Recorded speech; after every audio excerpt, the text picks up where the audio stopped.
আসসালামু আলাইকুম। বাংলাদেশের প্রধানমন্ত্রী জনাব তারেক রহমানের লম্বা হাতের থাপ্পড় কিভাবে নয়া দিল্লিতে গিয়ে পড়ল সে বিষয়ে ছোট্ট করে একটু আলোচনা, সঙ্গে থাকুন। ভারত যেটা নিয়ে সবচেয়ে বিচলিত ছিল দু একটা বিষয় নিয়ে, তার ভিতরে প্রধান একটা ছিল ডক্টর মোহাম্মদ ইউনূস যেন বাংলাদেশের কোনোভাবেই রাষ্ট্রপতি হতে না পারেন। ঠিক আছে, তারেক রহমান বাংলাদেশের রাষ্ট্রপতি ডক্টর মোহাম্মদ ইউনূসকে করেননি, করেছেন ফখরুল ইসলামকে। কিন্তু রাষ্ট্রপতির সেই শপথ অনুষ্ঠানে তারেক রহমান তার পাশে অত্যন্ত সম্মানের জায়গায় বসিয়ে রেখেছেন ডক্টর মোহাম্মদ ইউনূসকে। এটা একটি সাইলেন্টলি চটেপাঘাত। কাকে? সরাসরি ভারতকে।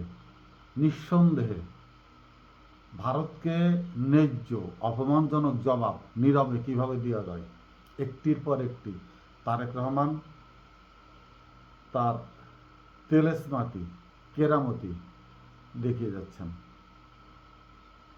দ্বিতীয়টি হল শেখ হাসিনার প্রত্যাবর্তন নিয়ে তারেক রহমানের সাথে যে প্রতারণার একটি ফাঁদ পেতেছিল স্বয়ং ভারত এবং ভারত সরকার সমন্বিতভাবে, সেটার মুখে আরও একটি চট্টপেঘাত গিয়ে পড়েছে তারেক রহমানের লম্বা হাতে।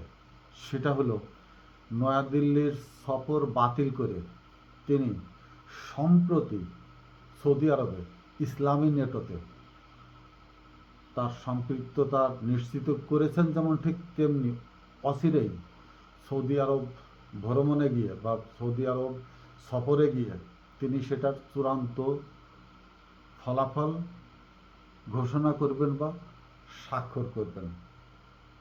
এই যে তারেক রহমান একের পর এক তার অত্যন্ত মৃদু অথচ অত্যন্ত শক্তিশালী পদক্ষেপগুলো ভারতকে দেখাচ্ছে, বোঝাচ্ছে, শেখাচ্ছে, ভারতকে একেবারে রাজনীতির একটি আনাড়ি শিক্ষার্থীতে পরিণত করে ফেলেছে তারেক রহমান, যদি সেটা ভারত বোঝে।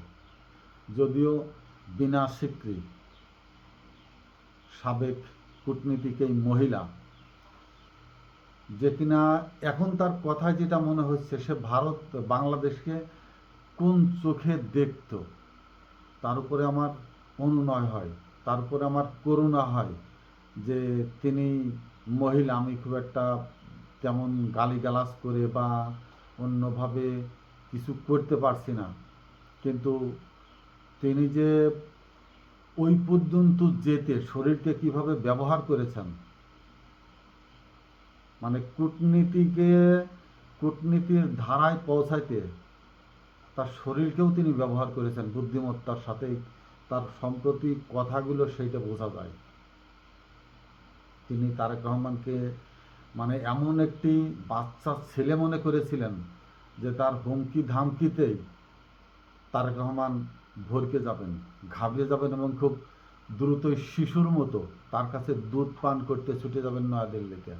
কিন্তু না, তার মতো বিনা স্বীকৃতিকে ছাত্রী বানাবার মতো অবস্থায় নিয়ে যাচ্ছেন তারেক রহমান। যদি বিনা স্বীকৃতি তার সম্প্রতি উক্তিগুলোর সাথে তারেক রহমানের কার্যকলাপগুলোর পার্থক্য বুঝতে পারেন, তারেক রহমান যেমন সাইলেন্টলি নীরবে কাজের মাধ্যমে তাদের কথা বা তাদের যে ষড়যন্ত্র ছিল সেটার উত্তর দিয়েছে, তারাও যদি সেই সাইকোলজিক্যালটা বুঝতে পারে যে তারেক রহমানের সাইকোলজিক্যালি যে ইন্টেলেকচুয়ালি বুদ্ধিমত্তার যে অবস্থান সেটা তাদের থেকে যে অনেক ঊর্ধ্বে, যদি সেটা বুঝে থাকেন।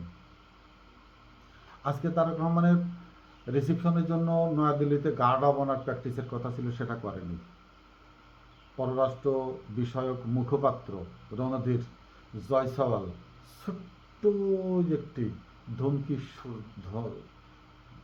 মানে ধমক দিয়েছেন, ছোট্ট একটু মৃদু করে, বড় না, মৃদু করে। অর্থাৎ মাছ হাতের তে বা যে কোনো কিছু ধরার পরে হাতের তে ছুটে গেলে মানুষ কিন্তু হেই করে আবার একটা ঝাঁকি মারে, একটা শব্দ করে এবং পুরো শরীর কেঁপে ওঠে। যে কোনো কিছু আপনার ধরা জিনিস হাতের তে ছুটে যাক, হেই করে একটা মানে আবার ধরার চান্স নেবেন এবং আপনার অজান্তেই একটি শব্দ মুখ থেকে বের হয়ে আসবে। সেটাই বের হয়ে গেছে রণধীর জয়সওয়ালের মুখ থেকে, পররাষ্ট্র বিষয়ক মুখপাত্র থেকে। তিনি বলছেন ভারতের প্রধানমন্ত্রীর সৌদি আরব সফর এবং মুসলিম নেটোতে যোগদান করার বিষয়টি অত্যন্ত সতর্কতার সাথে পর্যবেক্ষণ করছেন।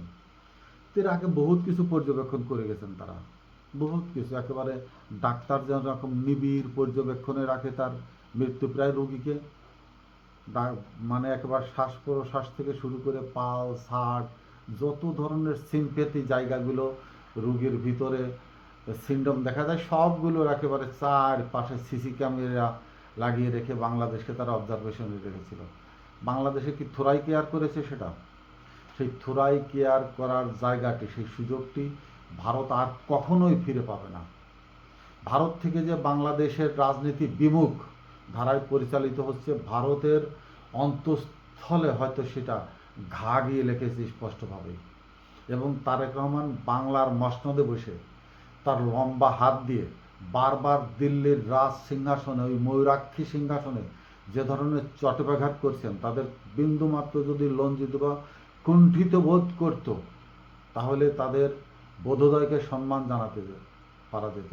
তারা কীভাবে ধারণা করলেন যে বাংলাদেশের এত বড় একটি মানবতা অপরাধের আসামি, যার মৃত্যুদণ্ড হয়ে আছে বাংলাদেশের কাঠগড়ায়, তাকে ভারতের মেহমানদারি করে রেখে তাদেরকে সাবেক প্রধানমন্ত্রীর মর্যাদা দিয়ে সেখানে রাখার পরে বাংলাদেশের প্রধানমন্ত্রী তাদের সাথে গিয়ে হাত মিলাবেন? কত বড় মির্জাফরি বিশ্বাসঘাতকতার জায়গাটা, গর্ত তারা খুঁজেছে, যে গর্তের ভিতরে আজ তারা নিজেরাই পতিত হচ্ছে। সাউথ ব্লক নিয়ে তাদের যে কল্পনা ছিল সেভেন সিস্টারের মতো, সাউথ ব্লকও তাদের অতিরিক্ত লিটল সিস্টার বানাতে চেয়েছিল, সেই পরিকল্পনা তাদের যে সম্পূর্ণ ভেস্তে গেছে। এবং আমেরিকাকেও তারা এই কাজের ভিতরে জড়িয়ে, আমেরিকার কেউ তারা যেমন সাকসেসফুলিভাবে ব্যবহার করতে পারেনি, আর নিজেরা তো পারেনি। অর্থাৎ তারেক রহমানের রাজনীতির দক্ষতার কাছে, দূরদর্শিতার কাছে, এবং তার যে রাজনৈতিক একটি নীরব পথ চলা, খুব কৌশলিক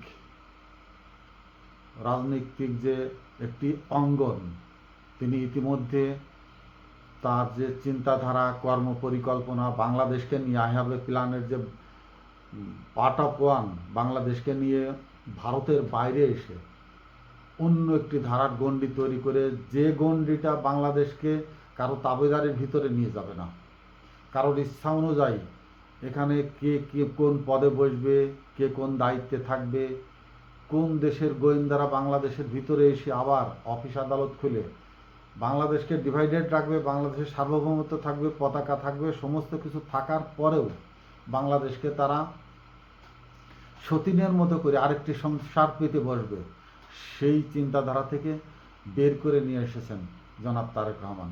ভারতকে সেটা বুঝতে হবে।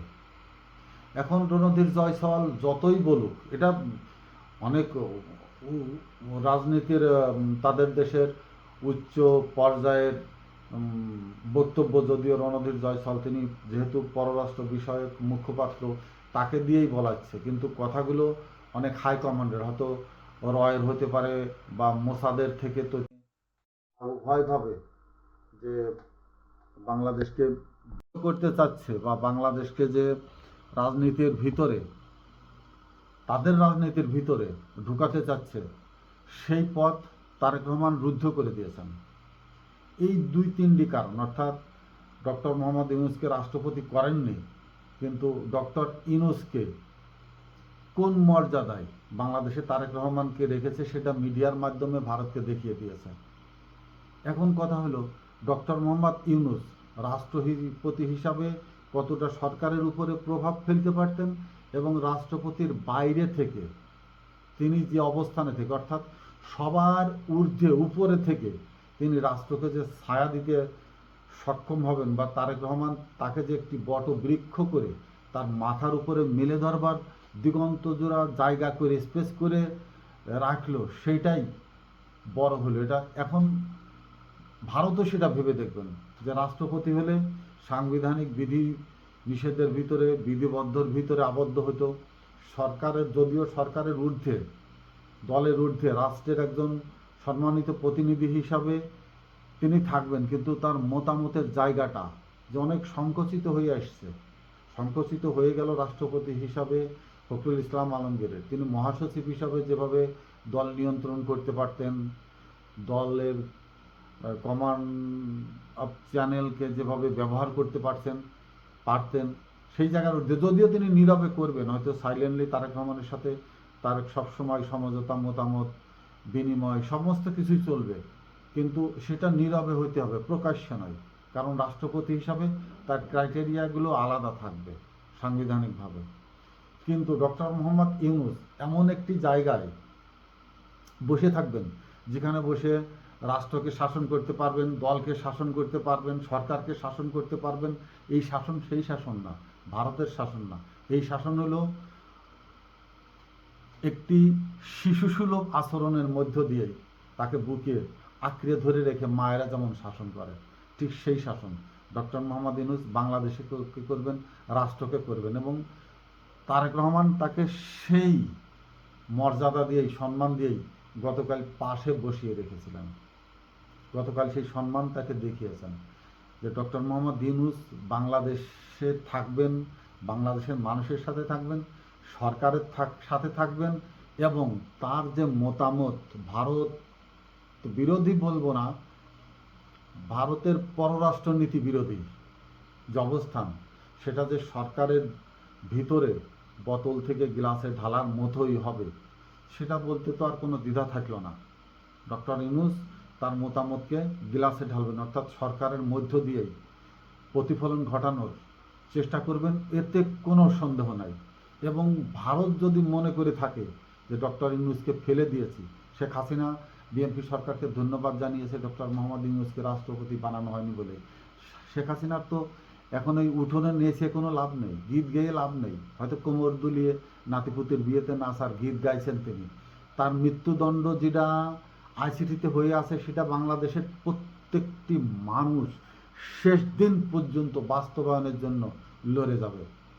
সরকার তো অবশ্যই লড়বে, বাংলাদেশের প্রতিটি প্রাণী শেখ হাসিনার মৃত্যুদণ্ড বিচার কার্যকরের একেবারে দৃশ্যমান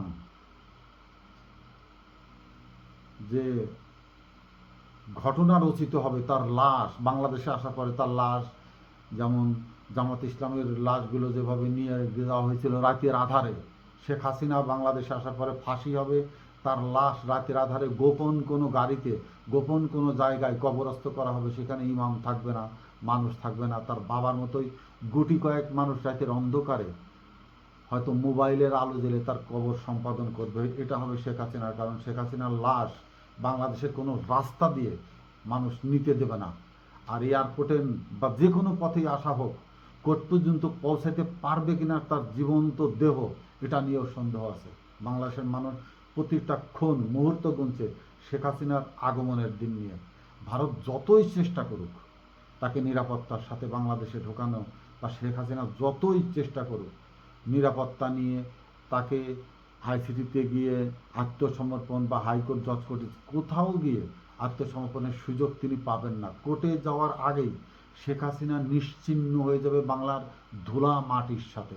এটা যেন ভারত স্পষ্টভাবে বুঝে রাখে, শুনে রাখে। ওই ডিসেম্বরে শেখ হাসিনা আসবেন, ডিসেম্বরে শেখ হাসিনা কেন, ভারতেরও আর কোনো সম্মানীয় প্রতিনিধি বাংলাদেশে ঢুকতে পারবে না, সেই অবস্থা হয়ে যাবে। মোদি আসার সময় কি অবস্থা হয়েছিল না বাংলাদেশের, মাহমুদুল হকেরা কি অবস্থা করেছিল না। ঠিক এই প্রস্তাব নিয়ে যদি কেউ ভারত থেকে বাংলাদেশে আবার আসতে চায়, তাদের রাস্তা ব্লকড হয়ে যাবে ভারতের সমস্ত কার্যক্রম বাংলাদেশে। ভারতের মিডিয়ার যে হাহাকার, ভারতের শীর্ষ কর্মকর্তাদের যে দীর্ঘশ্বাস, যে কলিজা ছিঁড়া মর্ম বেদনা হচ্ছে বাংলাদেশকে নিয়ে, দেখার মতো, উচ্ছ্বাসের মতো। মানে বাংলাদেশের মানুষের যে কোনো বড় উৎসবের থেকেও যেন বাংলাদেশের মানুষের মনে আরও একটি দেখার মতো উচ্ছ্বসিত মুহূর্ত যাচ্ছে ভারতের দিকে তাকাইলে। একেবারে রাষ্ট্রপ্রধান থেকে শুরু করে কূটনৈতিক পাড়া, মিডিয়া পাড়া, তাদের চাটুকর, ভারতে বসে যারা বাংলাদেশের বেনিফিশিয়ারি ছিল ব্যবসা বাণিজ্য নিয়ে, বিভিন্ন আমলিগের সাথে তাদের সরকারের পার্টনারশিপ ছিল বিভিন্নভাবে, তাদের যে হৃদকষ্ট, পায়খানা কষা হয়ে যাচ্ছে, মানে পাছা কি বলে যেন, কি হয় একটা অসুস্থ হয় যে পায়খানা কষা হয়ে গেলে, সেইটা হয়ে যাচ্ছে, মানে দিক বিদিক মাতাল হয়ে যাচ্ছে, তারা কোথায় যাবে কি যেন তাদের থেকে হারিয়ে যাচ্ছে। অর্থাৎ বাংলাদেশ তাদের যে একটি ধনুরত্ন ভাণ্ডার ছিল, তাদের একটি পোষ্যপুত্র ছিল, সেখান থেকে যে বাংলাদেশ বের হয়ে তারেক রহমানের লম্বা দুই হাতে যে চটবাঘাত ভারতের দিল্লির মুখে মেরে দিয়েছে, মোদী সরকারের মুখে মেরে দিয়েছে, ভারতের সিংহাসনে মেরে দিয়ে কাঁপিয়ে দিয়ে যাচ্ছে, তার হৃদ স্পন্দন এখন বের হচ্ছে এইসব সাবেক কূটনীতিকদের মুখ দিয়ে, মিডিয়ার মুখ দিয়ে, মুখপাত্রদের মুখ দিয়ে। আমার চ্যালেঞ্জ থাকলো, তারেক রহমান যদি শেখ হাসিনার প্রত্যাবর্তনের, বাম লীগের যারা আছে তাদের প্রত্যাবর্তনের, হাদির হত্যাকারীদের প্রত্যাবর্তনের পূর্বে ভারত সরকার তারেক রহমানকে নিতে পারে, আমি এই মিডিয়ার সামনে আর বসবো না, এই সামাজিক যোগাযোগ মাধ্যমে আর কোনো কথা দিন তো বলবই না, সম্ভবত আমি নিজেই গৃহবন্দিত্ব বরণ করব। আর একটা চ্যালেঞ্জ দিয়ে রাখলাম, বাংলাদেশ যে ইসলামী জোটের ভিতরে ঢুকে গেছে, পাকিস্তান, তুরস্ক, সৌদি, এবং এর সাথে আস্তে আস্তে জোটটি আরও বড় হবে, এর ভাণ্ডার, ধনরত্নের ভাণ্ডার, অর্থাৎ যুদ্ধ সমরাস্ত্রের যে ভাণ্ডার ভবিষ্যৎ মুসলিমদের নিরাপত্তার জন্য গড়ে উঠবে, সেখানে বাংলাদেশ সদর্ভে নেতৃত্ব দেবে, ভারত যেন নিশ্চিত থাকে। আর যত বাড়াবাড়ি করবে বাংলাদেশ তত আরও রূঢ়, আরও সহিংস, আরও তীব্র, খরতর এবং এমন একটি ক্ষিপ্রতার, হিংস্রতার রূপ ধারণ করবে যে আগুনে ভারত নিজেই চিতা জ্বলার মতো সারা ভারত জুড়ে জ্বলতে থাকবে। অতএব মনস্তাত্ত্বিকভাবে, সাইকোলজিভাবে যতটুকুন ভারত প্রেশার দেওয়ার চেষ্টা করেছে, তাদের সর্বশেষ প্রেশার সমাপ্তির পথে শেষ হয়ে গেছে। বাংলাদেশ তাদের হুমকি ধামকিতে আর করবে না, বরং তারা যত মুখ উঁচু করতে থাকবে, তারেক রহমানের লম্বা হাত তত গিয়ে তাদের মুখে চটবাঘাত মারবে। আসসালামু আলাইকুম।